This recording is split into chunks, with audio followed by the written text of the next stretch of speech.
Welcome to everyone.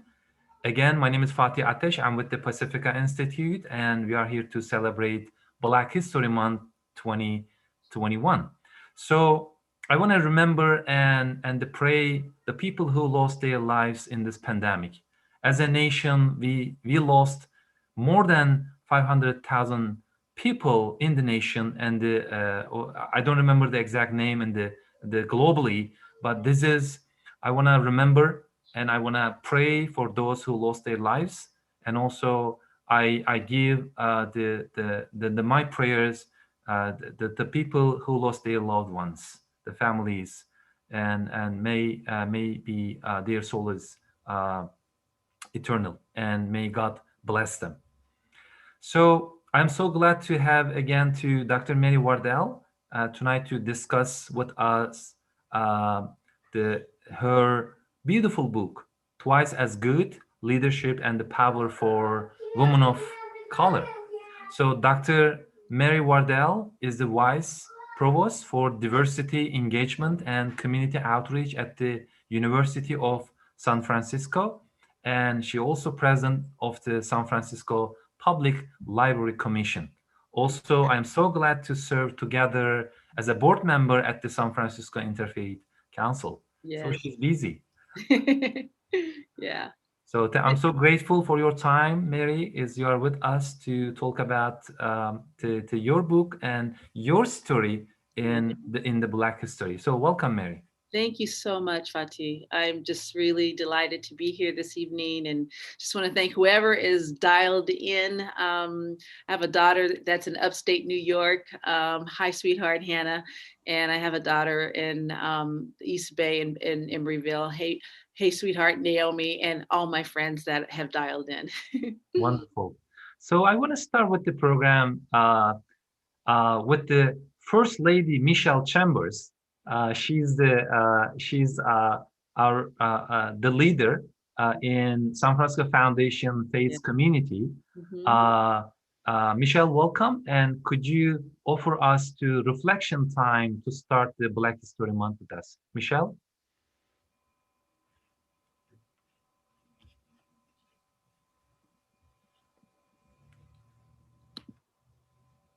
Michelle, okay, can you hear us, Michelle?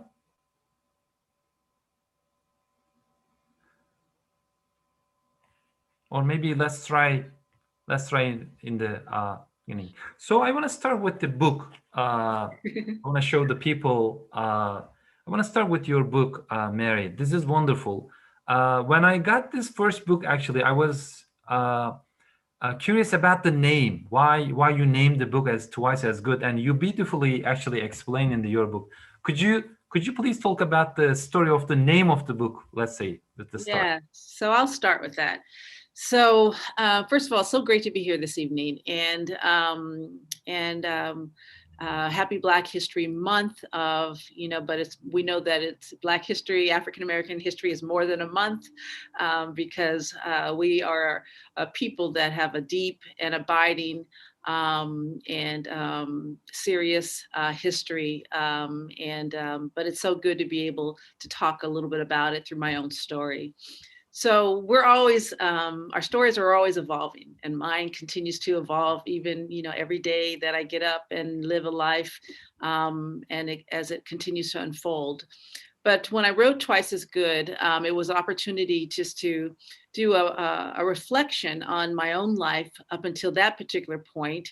And it was also an opportunity for me to think deeply about my own formation period, and to recall some of the things that made me who I am. And I could not separate my my faith and my spiritual formation from my professional life. Those two things were intertwined. And if there was anything that was a glue, obviously it would have been my family, but there was a solid foundation in that involved the Black church. And so this idea of cultural pride, and being a part of a family that had this long legacy of being in the United States, but the legacy itself was a story at times of what you would think it was a story of difficulty and challenge, but actually it's really a story of resilience, and it continues to unfold in witnessing the lives of my own children. It just was an opportunity for me just to kind of think a little bit, and share out. And the term "twice as good" is a thing that is often said within the Black communities and the Black families about if you're going to be able to navigate and negotiate this kind of unjust society, you're going to have some and some capacities to push through. And this idea is that, unfortunately, it was a strategy, if you want to call it that Black families would teach their children through hoping and that they would have a more fulfilling life, that they'd be able to not be detracted from the challenges, but at the same time saying that you're not going to make it in society if you're not twice as good. And so I heard it in my home growing up. I heard it in the church on Sunday.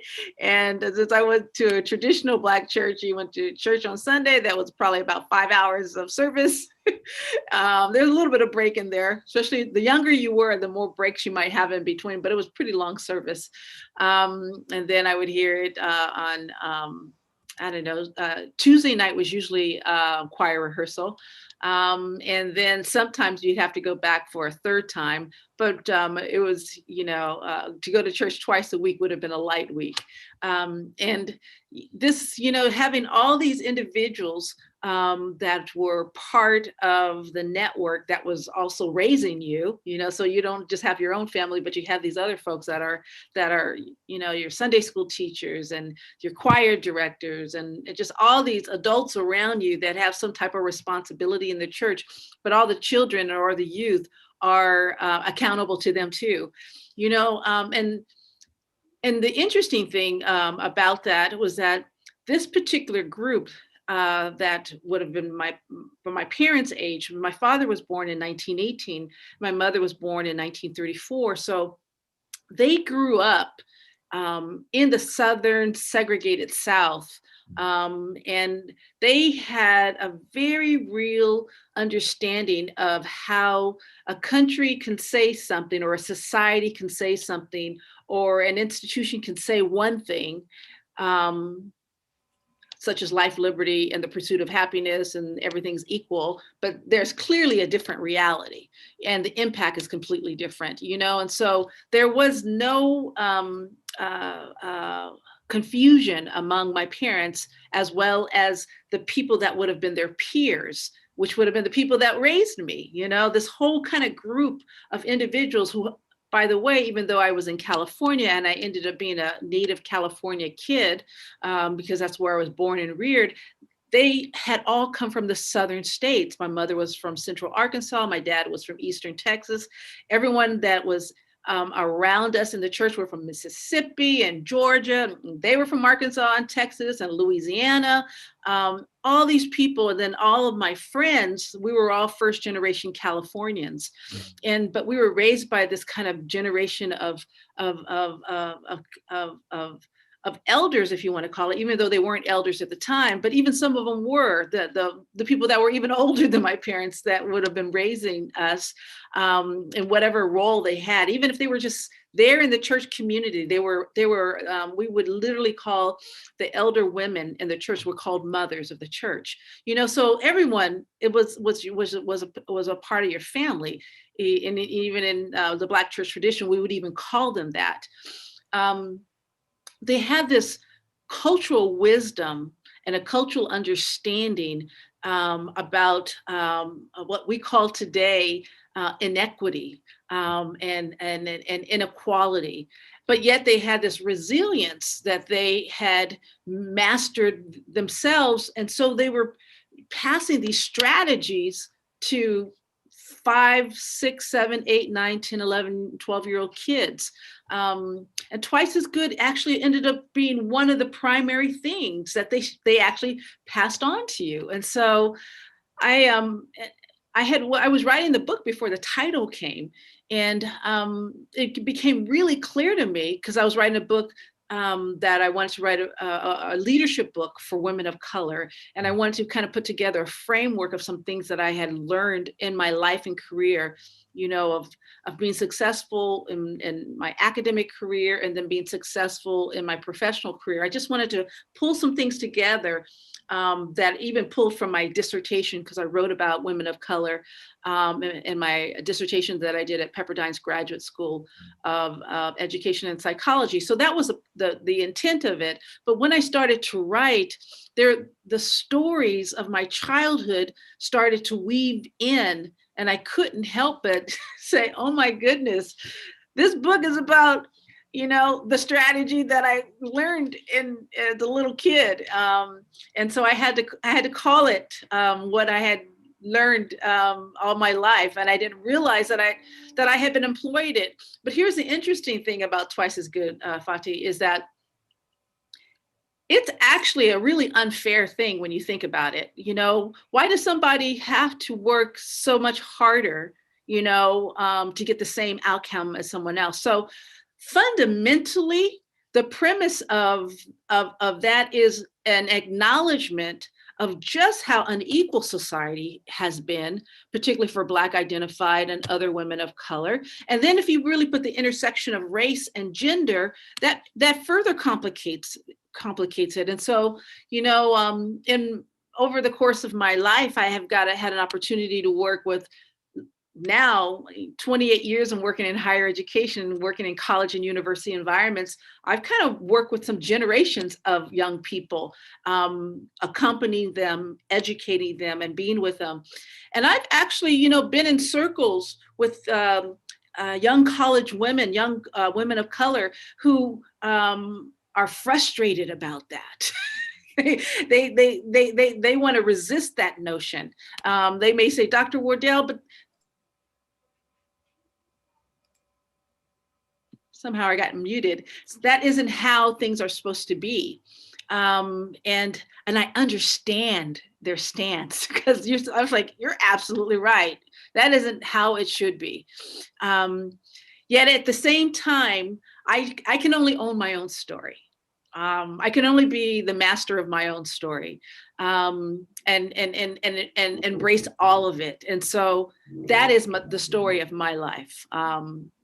The good and the good parts of it, and as well as the challenging parts of it. And in her memoir, Becoming, Michelle Obama describes some of that same thing. I mean, her and I would be close to the same age. And so we probably were reared with that same generation of parents that had that exact same strategy. That has just been, and then the women that have gone before us, that have paved the way, the Barbara Jordans of the world, the Marian Wright Edelmans from the Children's Defense Fund, Coretta Scott King. There's just been so many, Maxine Waters, people that have gone before us. They definitely know everything about the whole Twice as Good. So my hope is that not only my children, but perhaps my children's children will not have to, that will be something that they won't have to employ. They'll say this and say, maybe I'll be grandma. I'm like, grandmama, that's not how we have to live anymore. If we hopefully get things more fair and equitable, they won't have to do that. But unfortunately, it is the reality for most women of color, and particularly, definitely for African-American women. Yes, it's beautiful. Mary, you were just mentioning about how your family from South, and I I interested in Black history Mhm. uh, because the Black history starts at the same time Muslim history starts in the United States. Because some of the slaves they brought from the Africa, they were Muslims. So Mhm. actually Right. the Black history starts when the Muslim history starts in the United States. So I'm particularly interested for the Black history as well to learn. And one of the milestone in my readings and stuff, so about the Great Migration, they call, right? About the 6 or 7 million, even some people of color needed to migrate in the nation. And I just realized that your family were part of those great migration too. Would you like to talk about a little I bit love more? to I talk mean, about it. I love to talk about it. So I am the daughter of parents who would have been participants of the Great Migration. And you're absolutely right. It was a period of approximately, I think, 1917, 1920, but they believe that it ended around 1970. It was approximately a 60-year period that the historians document. And essentially what happened was that 6 to 7 million, at least 6 million, let's put it that way, African Americans, without any permission, without any announcements, without anything, without any call. Yeah, that's another thing. They weren't being called to leave. mm, They chose to pick up their things wherever they were at over the 6-year period. And it wasn't just a drip, it was a steady river of African Americans that left the southern states. It was probably a total of probably about 12 to 14 southern states, if you will. And the majority of them initially went north. They migrated to great cities of Chicago, all the great, cities and areas of the northern area. And there were hundreds of thousands that went to the northeast as well. Cities such, Newark, New Jersey, New York City, Philadelphia, all those great cities that we know of. And there were thousands, though, that went out west. And they went to California. You start thinking of the Black community in Seattle, Washington. They were all part of the Great Migration, parts of Portland, Oregon. But Los Angeles, Oakland, San Francisco, Sacramento, and then all the cities in between, like Vallejo and Stockton, San Diego, down on the farthest tip. Those areas all had significant Black communities in the state of California. And so my parents were part of the group.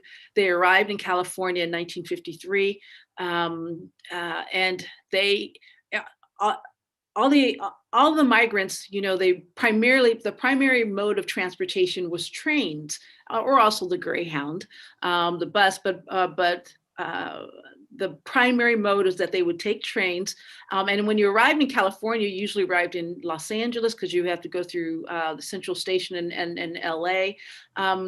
And the communities in the 50s, at the time my family arrived, Los Angeles had a burgeoning Black community, as well as the cities up north. And so my family made their way up north because there was a family member that was from the Texarkana area, which was where my dad was from. And there was this cousin, Archie, that, usually people would go where other people that they knew were at. And my father on my birth certificate is listed as a skilled laborer. I think that's the actual term. He was a skilled laborer. So he was a carpenter. He worked with his hands. For the remainder of his life, he would end up building houses, being a carpenter in the Central Valley. We settled in Stockton, California. I was born and reared in Stockton, as well as my 4 sisters. And we were connected to a whole network of churches in that community. But it was not just the Stockton churches, the Baptist churches, it was also the Sacramento churches, and then the churches in Oakland and Vallejo. And then when they would have a special anniversary day or whatever type of event, we would travel to each other's churches, as there were always celebratory events, and would we would often invite another church in. So you understood that whole network of churches like Shallow Baptist Church in Sacramento.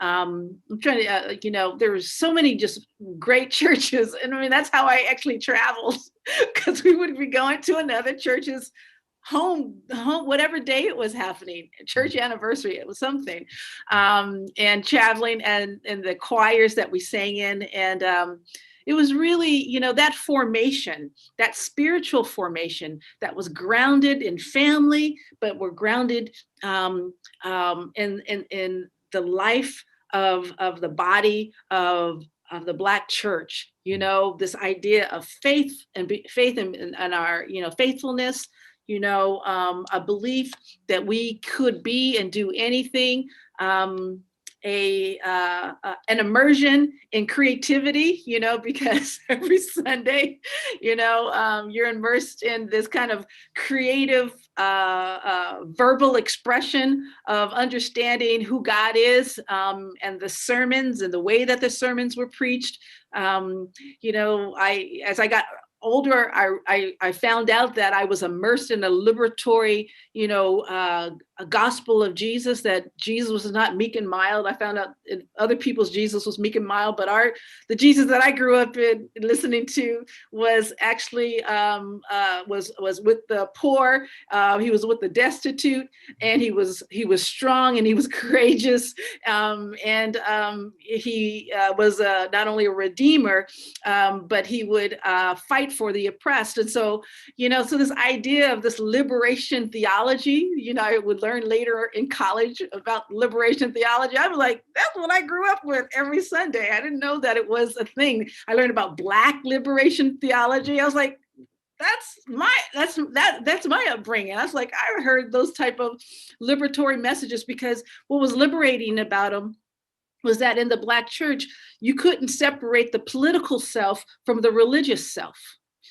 So the idea that we were in a country that was unequal and unfair, or we were working for civil rights, or you're working for anything to make life better in education and employment or what have you, those are political issues, but they were tied directly to the religion and the things that we're learning through the parables of Jesus, and the things you will be learning about the struggles from the Old Testament.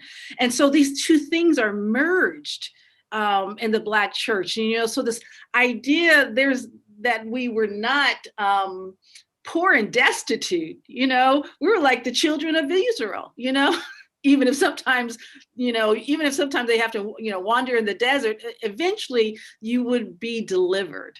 And that we had a powerful God, and that through the Son of Jesus, we had not only that power as well, but that these ideas of redemption and these ideas of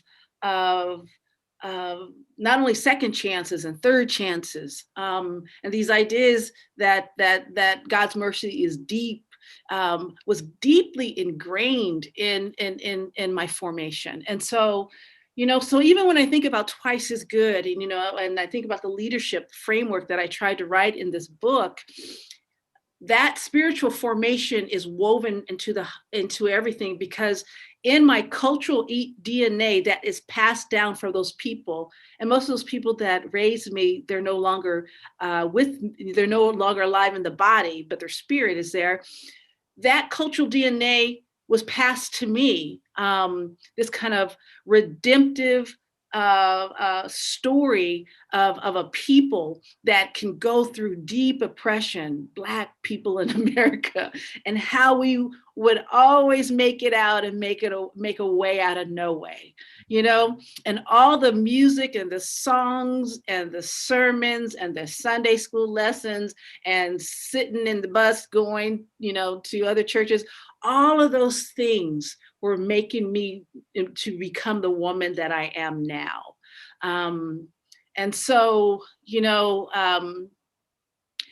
so I try to put a little bit of that in there, weave some of the stories in there. But when you ask about, the Great Migration, the participants of the Great Migration, and, just think about the state of California. When I was growing up, nearly all my Black friends, African Americans, parents were part of that. So they were first gen kids too, first gen California kids.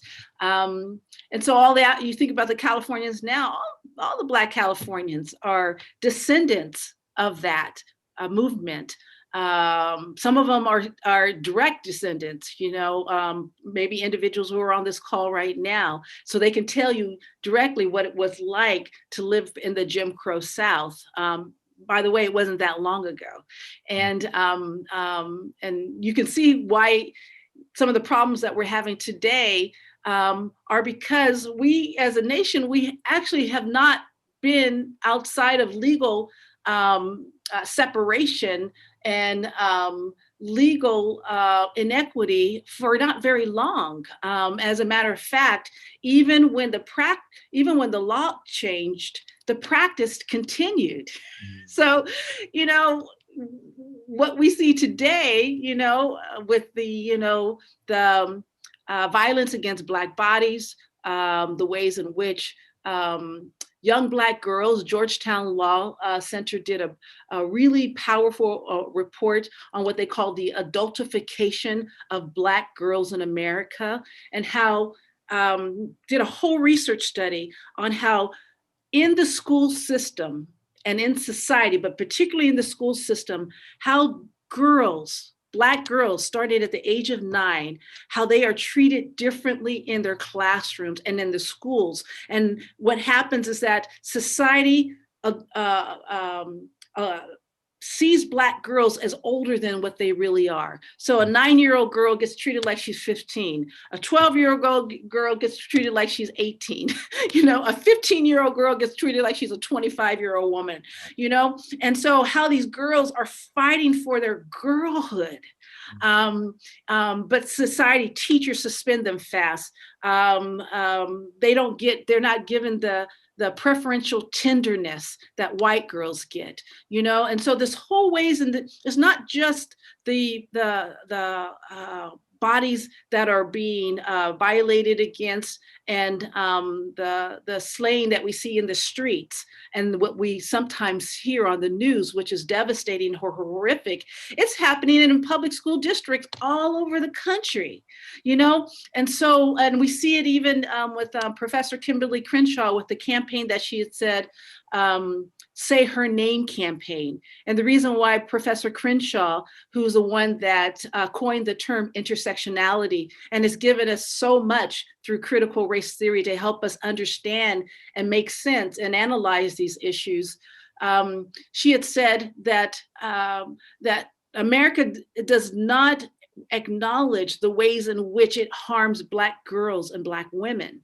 And so that gets swept completely under the rug. And so even though we know the names, thank God we know the names, unfortunately, of the horrific thing that happened to Breonna Taylor is actually part of a long line of names that we don't even know, because we just have not been made aware of the crimes against Black women by law enforcement, and how many women in their elderly women, how many girls, how many women in their 20s, 30s, 40s, 50s, and 60s have been shot and killed or shot and injured by law enforcement. So there's just so much to be said about why do we have to work twice as hard, even when we are able to hit these markers of success, So because I got some degrees, 3 of them actually, I've hit these markers of success, and I, obviously I worked really hard for them. And at the same time, I hit roadblocks that I can see clearly that my white identified colleagues at the same age and the same level of education have not had to maneuver and navigate. I have to work twice as white. I see white women in my field who are 10, sometimes 15 years younger than me, be able to ascend into roles because of their relationships and proximity to the patriarchy of white male power. and how white male power has preference for those individuals for a multitude of reasons, and how they have what I call made a bargain, you know, with the white male patriarchy, that they will do exactly what they need to do when oftentimes women of color are the ones that will stand up for what we know is right, and then we receive retribution, not retribution that you can actually kind of call out without it somehow looking like somehow that you are the problem, but you know it when you start to see it over a pattern of time, that you are punished for speaking up, you're punished for being yourself. So part of it was that I felt it was important in this book is to name those things, because I'm not the only one that had those experiences, right? And be able to invite some of the lessons that I've learned, share some stories from other women of how they navigated and negotiated, and then also tell some good news that the best strategy for you really to do is actually not be twice as good, is actually to be unadulterally yourself, to own your power, own your cultural identity, all of it, own your gender identity and your gender expression, all of it. That in and of itself was going to be the magic that you would would emerge and would abound you wherever you go, when women of color acknowledge their true identities, and shake off all the things that the patriarchy has said about who we should be, and own your story and own your cultural identity, and just be yourself. And so ultimately, I just told you what the book is about, but still check it out because there's other stories that I tell in there. Wonderful. But that's really what it's about. So I'm so grateful you brought up to our attention to the role of the Black church. I wanted to ask you, because I know that many men or women civil rights movement leaders was inspired by the Black church, right? So what do you think your interfaith partners, let's say, as like me, for the mosques and the synagogues or the white churches, let's say, to can or should play a role for the positive change? You know, the greatest thing that anyone can do for change, for the betterment of marginalized people anywhere, and to do anything specifically for Black identified people, is to commit to your own raising of consciousness. And to raise your consciousness means that you have to put yourself in the story of someone else other than yourself. You know, one of the core issues that I find in the white dominant culture is that they have been engulfed with an idea about who they are. And they have these origin stories about, you know, who they are, and this origin story that they have is a story of perseverance, and this rugged individualism, and in that this ability to pull oneself up by his, her, or their bootstrap.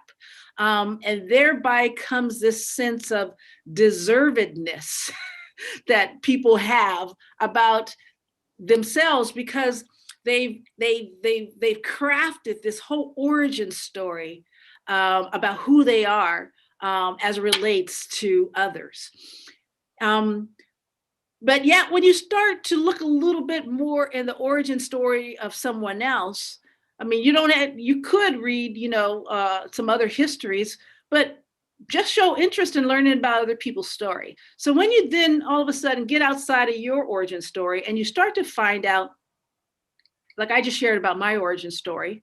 And you can share about your origin story, Fatih. And they start to see that their grandparents or great grandparents weren't the only people that worked hard.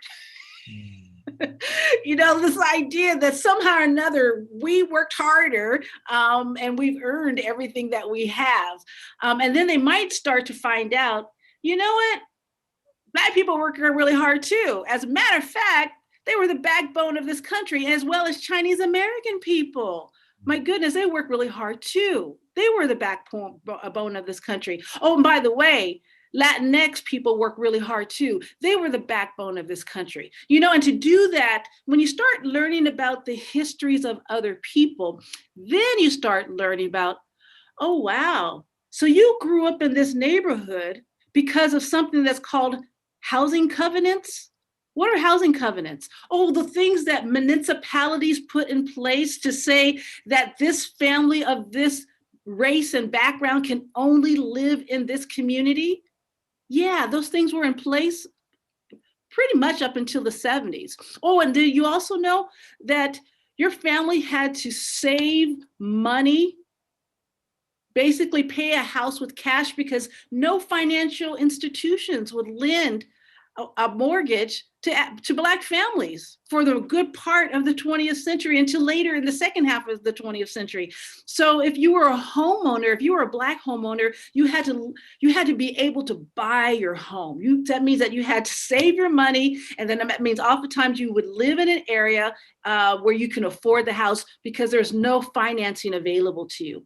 But if you were, you know, say you were, you know, a serviceman, you served your country, you did the good work of serving your country, you come back from wherever you came back, World War II, Korean War, you were able to use the GI loans. You could go back to a university like the one I work at now. Our enrollment at the University of San Francisco, in our history, it says it swelled after the World War II because the veterans came back to San Francisco and they went back to school.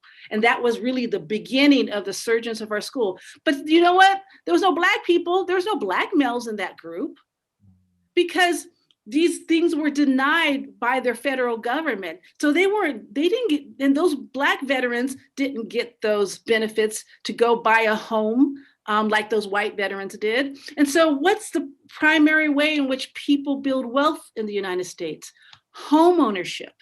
So you have all these things when you start to learn about someone else's story as your own. And then you might start to adjust a little bit like, oh, I didn't know that.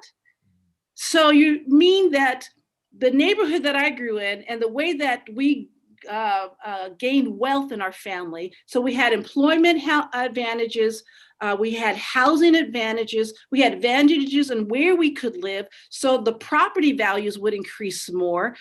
We had educational advantages, and all of those things have what we call compounding effects. And so even a working class white family has been able to benefit from the unearned advantage of their whiteness. And I think that it's hard for people that might be middle class or even lower class and be white understand that they are privileged from unearned advantage.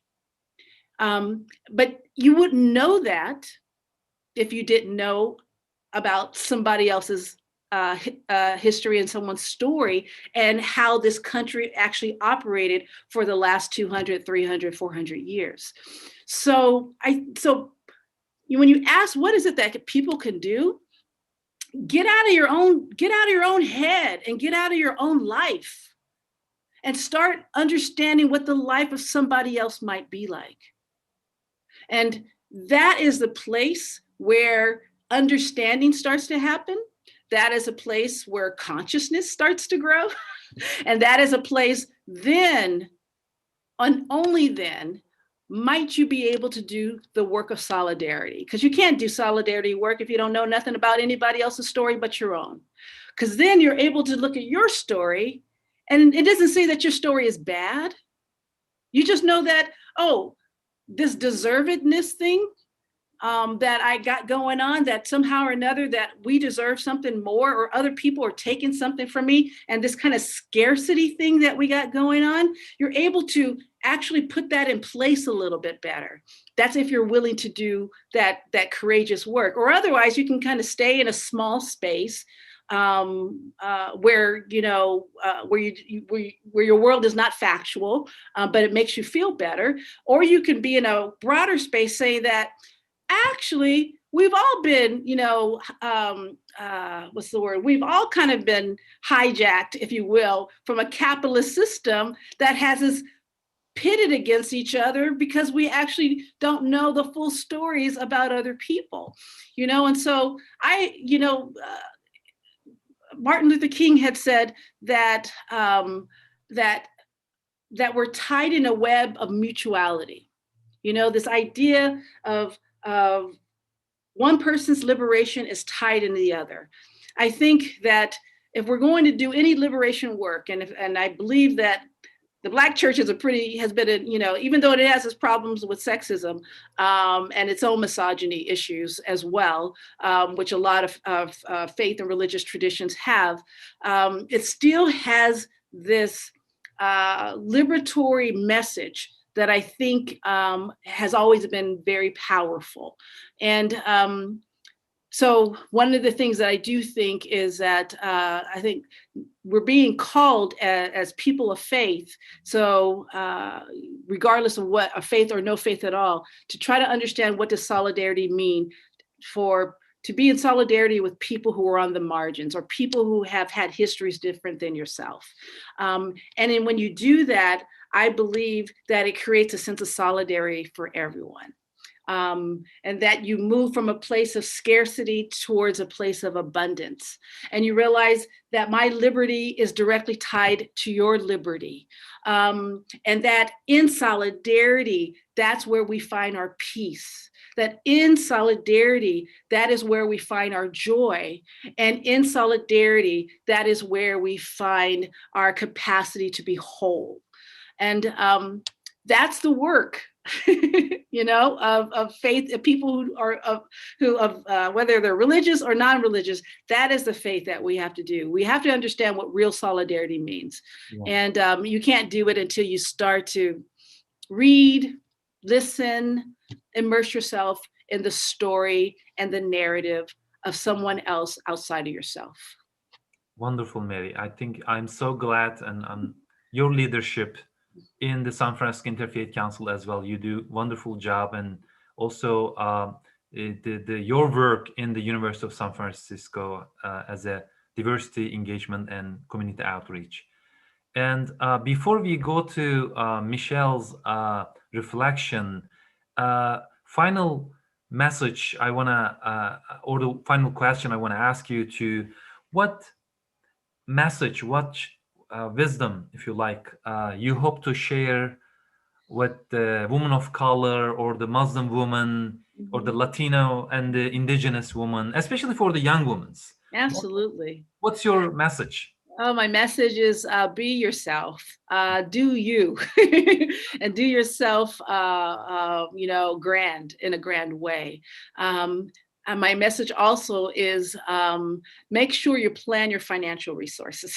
You got to get your money right, young woman, and all the fabulousness. And so it doesn't matter what you do, whether you want to do a traditional career or you want to do something untraditional. Make sure that you know where you are, where your resources are going to come from, and that you have ownership of that.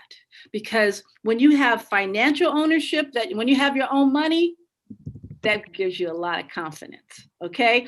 So, and when you don't have your own money, then you feel insecure. So whether you need to get formal training, such as go and get your degree, bachelor's degree, master's degrees, doctorates, law degrees, I'm a higher education person, so that's my thing. But if you choose not to go in that route, Just make sure that you put a plan in place so that you have can gain some economic empowerment for yourself, that you understand how to structure your money so that it will work for you. Because then that will free you to do the other things that you're called to do in your beautiful life. But when you don't have that freedom, it becomes very difficult. And for the women that are struggling right now, that are particularly struggling in a multitude of areas, in relationships or what have you, and even financially struggling, you can still get there, because every time you grow in and making plans, everything is exponential, right? I really believe in this idea of compounded joy. You know, if we can have, trauma that passes down to us, culturally informed trauma that we can feel in our DNA at times. And that's the reason why we have so much wisdom and we can be so empathetic with people. Women of color are so empathetic with others. So if we're on boards or we're in jobs, or we can always know the issues for those that are the most oppressed. That's the reason why women in public service oftentimes make the best public servants, because they really understand. Even if they don't have to be that person, they understand. And I think it comes in our DNA. So we kind of have a keen sense of compounded sorrow. Our sorrow can be deep wells, and some of you know what I'm talking about. Very deep sorrow that our foremothers have experienced. But we can also have compounded joy. And so one of the ways that I believe, it's not the answer, money is not the answer, but money is the avenue to help you have the security so that you're able to live a life where that compounded joy can really begin to emerge for you. Yeah, wonderful. Thank you, Mary. So, Michelle, can you? Yes, I'm here. Oh, wonderful, wonderful. So, Thank you, Fati. I have been having technical difficulties and challenges all day. My video is on, but as you can see, the screen is black. But wow, I want to say thank you, Fati, for providing this black is opportunity. beautiful, Michelle. Black is beautiful. Yes, it is beautiful. That's what I've been thinking all of my life.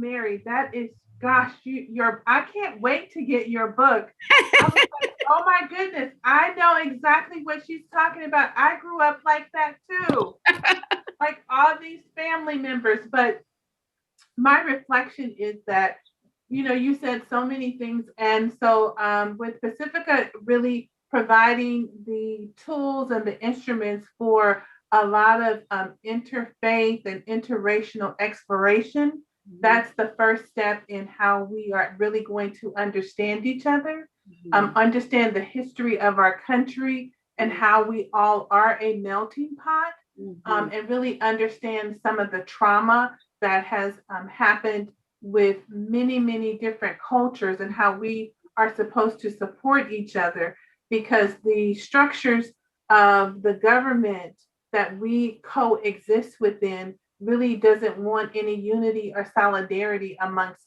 any cultures. Absolutely. Because they have designed the workforce and the capitalism, the way that things are moving through this country, it's designed really to pit one culture against another.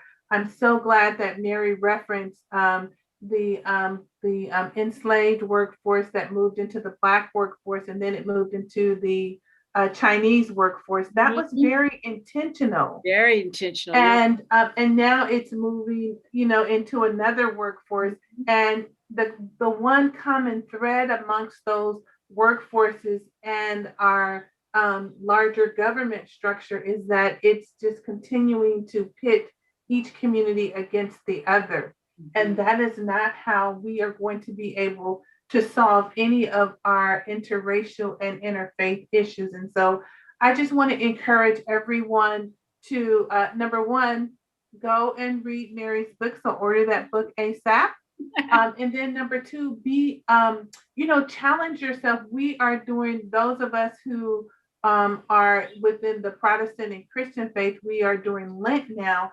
And so I want to challenge everyone to go and make a new friend, whether it's be on Zoom or through the Meetup and some of these other places, the Instagram, they have so many new things, but meet a new person in a different culture and really get to understand what's happening, because the commonalities amongst all of us are so similar. They're so similar. And if you think about it, I always remind myself, you know what?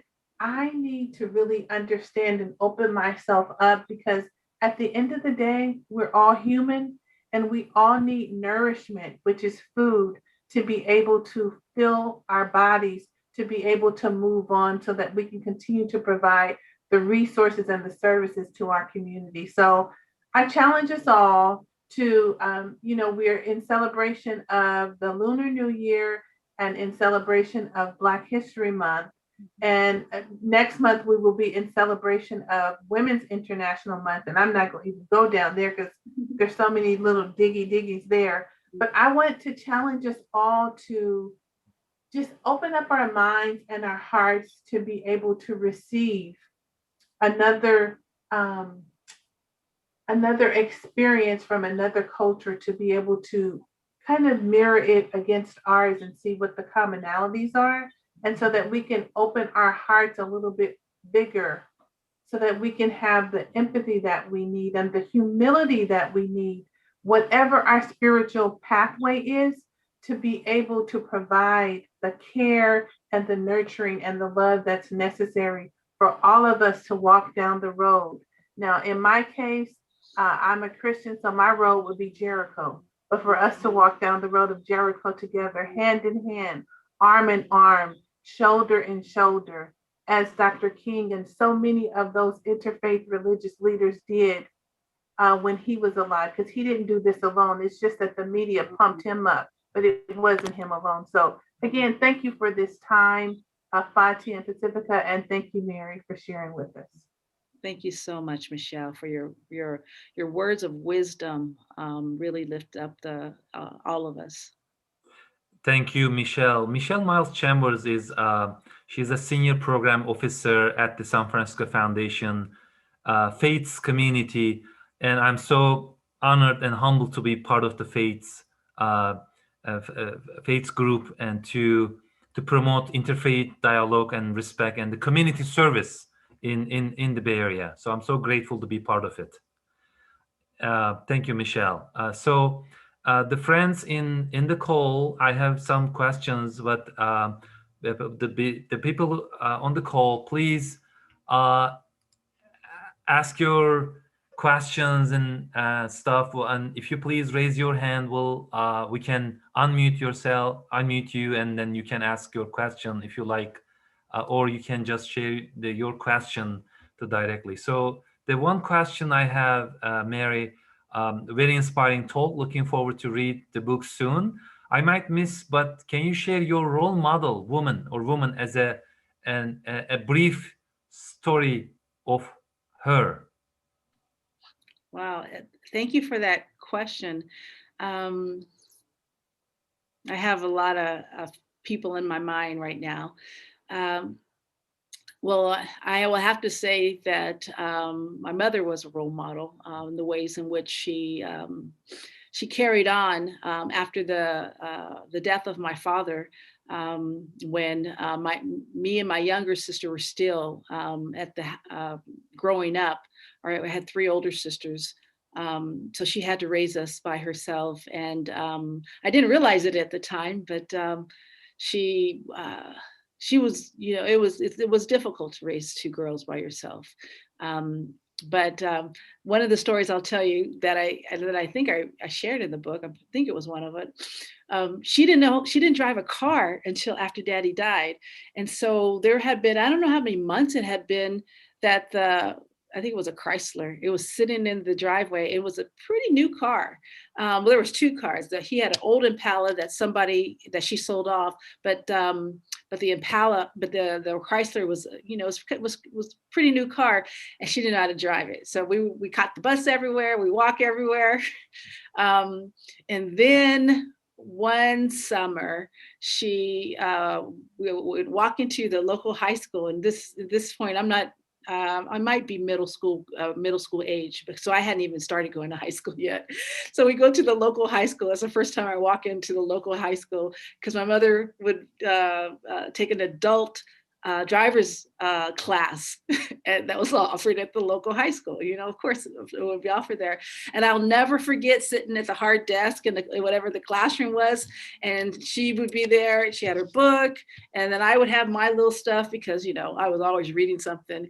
But I would just, when I thought back to those times, and there would be teacher in the front. It was an old, you know, old traditional high school with chalk and everything. And he had a big clipboard thing. It was like all the driver stuff. But I was a kid, and I didn't realize what a big deal it was for her to go back to adult school to learn how to drive the Chrysler that had been sitting in the driveway. And for the longest time, she never made a left turn. She only made right turns. And so if we needed to go left on something, we'd have to go all the way around a few blocks, because my mom only made right turns. But anyways, that was funny.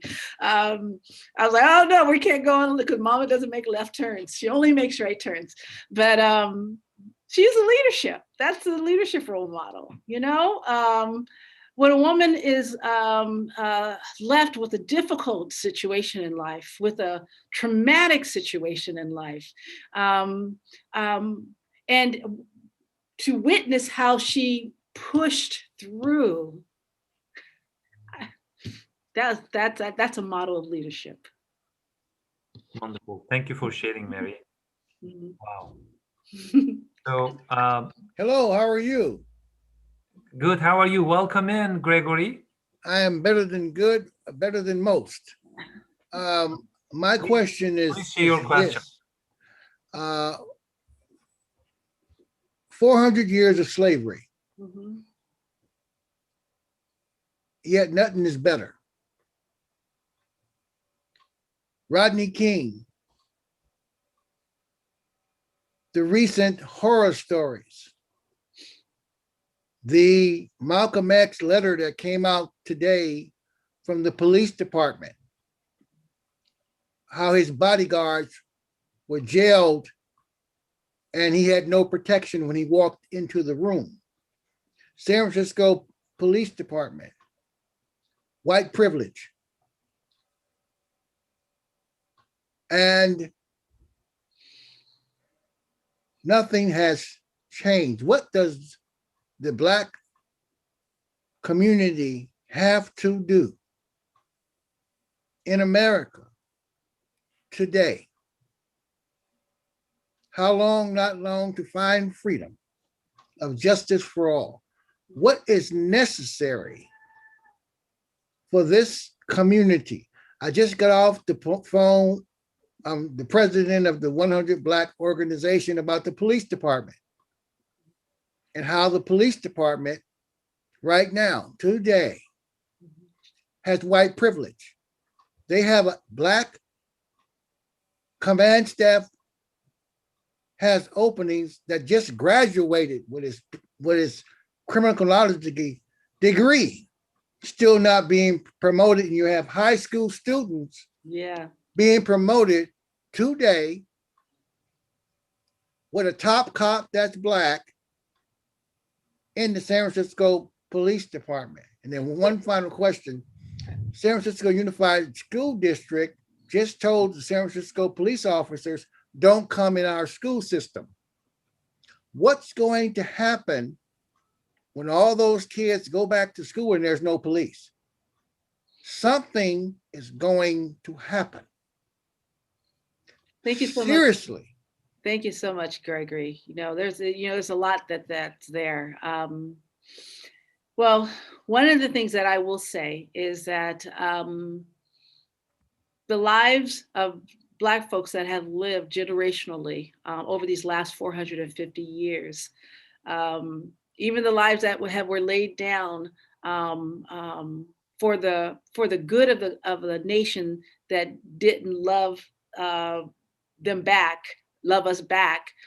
From the Crispus Attucks being the first person to die in the Revolutionary War. A Black man died first for America before America existed. To the ways in which we continue to believe in a country and a constitution that did not have us in mind. It did not have our life, liberty, and pursuit of a happiness in mind. I guess one way to look at it is that Black people are militantly optimist. And somehow or another, this project of a democracy that the United States is would have no chance at all without the presence of African Americans, meaning that the United States would have failed a long time ago if it had not been for Black people, even in the ways in which we were brought here in shackles. And so I believe that the souls of Black folks is going to be the thing, and the joy of Black people, and even unfortunately the sorrow of Black people has been and will only be the thing that will help America ever be great. And America can't be great without African Americans. America is not America without African Americans. African Americans have created and exported the American identity that everybody wants to be a part of and everybody looks up to, including white people in America. In many ways, the United States is African American because of the ways in which we have been remarkably influential. And so perhaps that's one reason why people hate us. What happens when you're so good at what you do? By just being, by existing. But I do think that there has been progress that's made. And at the same time, we may be, Gregory, turning some corners where we are gaining the solidarity of a multi-racial, multi-gender, and hopefully interfaith group of individuals who will stand and say that they want a different country. The powers that be are not going to change anytime soon. We know that. But it is because of African Americans that this country exists. And I'm very clear about that. And for that, America owes a great gratitude for every African American that has ever served in the military, every African American that has laid down a brick, laid down a stone, every African American that has taken care of someone's family, every African American that has gone to school to get a professional degree, every African American that has persevered and been successful in whatever area that they do, whether it has been professional, as well as if they're in the background doing work in the community. America just owes a great deal to Black people. And so, but specifically African Americans. And I'm going to continue to be optimistic, even if I have to be militantly optimistic, meaning that when all the evidence would say otherwise, that I shouldn't be optimistic, I'm going to find the joy.